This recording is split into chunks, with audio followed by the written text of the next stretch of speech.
ఎక్కడో దూరాన కూర్చున్నావు, ఇక్కడి మాటల రాతలు రాస్తున్నావు, చిత్రమైన గారడీ చేస్తున్నావు, తమాష చూస్తున్నావు.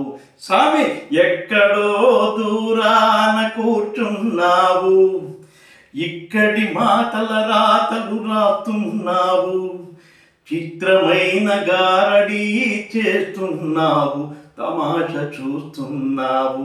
స్వామి, ఎక్కడో దూరాన కూర్చున్నావు, లేనిపోని భ్రమలెన్నో కలిగిస్తావు, మమ్ము తోలు బొమ్మలను చేసి ఆడిస్తావు, అంతా మా సొంతమని అనిపిస్తావు, అంతా మా సొంతమని అనిపిస్తావు. అంతలోనే 3 నాళ్ళ ముచ్చటగా చేసేస్తావు. స్వామి.